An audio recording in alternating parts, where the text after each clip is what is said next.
Do you know the top 5 things you should never say in an interview? If not, let's find out what they are so you can make sure to avoid them. Welcome back. This is Matt from Elevation Career, providing you with proven job search tips to help you elevate your career. Today we have an important topic to discuss that can make or break your interview. We all recognize the importance of saying the right things and highlighting our skills and expertise. However, it's just as crucial to understand what we should avoid saying during an interview, because certain statements can instantly raise red flags in the eyes of potential employers, ultimately resulting in their decision not to consider you despite your strength and qualifications. And we're going to learn how to avoid that. So let's go.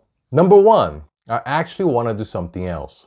This is probably the least favorite thing an interviewer wants to hear, but it comes up surprisingly often. Of course, no one will say it directly like this, but it comes up during the discussion, especially when answering questions such as, what are your career goals? What are you passionate about? Or where do you see yourself in X number of years? And if you're not careful, we may respond in a way that can mislead the interviewer to believe what we truly want to do, our real career goal, is something other than the role we're interviewing for. You have to recognize that misunderstanding happens all the time during an interview. Why is that? It's because vast majority of time, an interview is a meeting between two strangers who have never met before and are speaking for the very first time. Misunderstanding is bound to happen. I have seen too many candidates, more than I'd care to know, who are absolutely interested in the position they're interviewing for, but they happen to mention some other type of work that they might want to try down the line, and the interviewer, thinking that the candidate is actually not genuinely keen, and as a result, they decide that the person is not the right fit because his or her motivation is misaligned.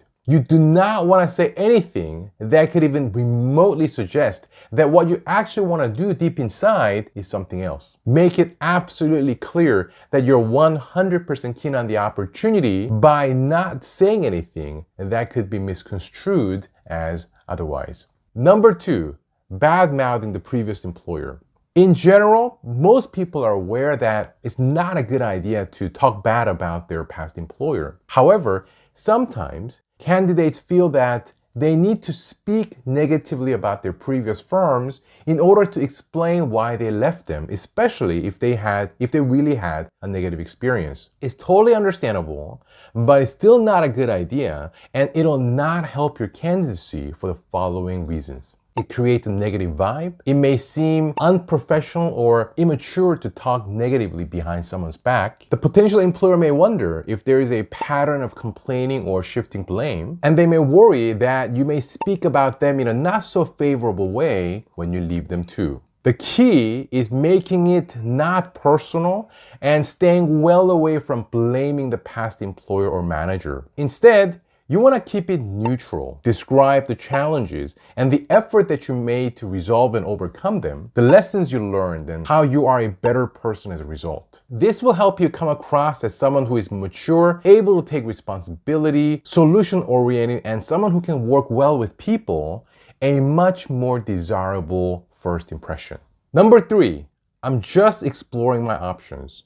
Another way of saying this is, I'm just trying to see what's available in the market. Some candidates feel that it's a good idea to play hard to get in order to make the company want them more. The only problem is, and this is a major problem, is that the interview stage is just not the right time to do that. During the interview stage, the potential employer is not yet convinced that you are the right person for the role. They're still trying to figure out and find out and know more about you. And when they hear a message like, I'm just exploring my options, this will only create doubt in their mind as to whether you're truly interested in the role or even want to join the company. And no employer, no hiring manager wants to hire someone who they believe is not genuinely keen on their position. The right time to negotiate and make the employer feel like they have to work hard to get you is after you pass all the interviews and the employer is convinced you are the ideal person for the job. By then,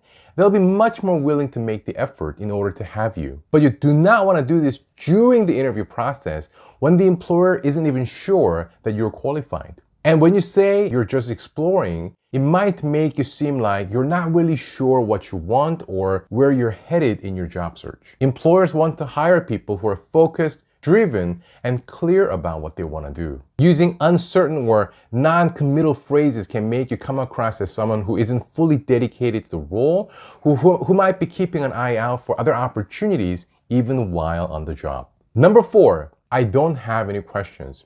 When you say that you do not have any questions at the end of the interview, you're essentially communicating one of 3 things, or at least that's how the employer will interpret it. Number 1, you do not care about the company or the role enough. Number 2, you haven't done much research about the firm and haven't prepared any questions beforehand. Or you're just not a curious person who wants to learn more. All of which are not the kind of impression you want to leave for obvious reasons. Always prepare questions beforehand. And don't just have 1 or 2 ready, because chances are those questions may be covered during the meeting and you'll be left with nothing to ask. I suggest preparing about 3 to 5 questions before each interview. And if you feel that you have no idea what to ask, I created a video about a question that you can always raise in pretty much any meeting. So make sure you check it out here. And before we go to our final point, if you like this video or find it helpful, please click the like button below and leave us a comment or question. We always love to hear from you. Now to our final point. Number 5, what does your company do again? This is another terrible thing to say. Of course, we won't say it directly, at least I hope not, but we convey this when we have little to no understanding about the employer and their main business. In other words, if you are not aware of their core products or unable to discuss them intelligently during the meeting, if we do not know about any recent major news about the firm or do not know anything about their history, values, leadership, and etc., we're essentially communicating, what do you do again? Before stepping into the interview, it's crucial to have a solid understanding of the company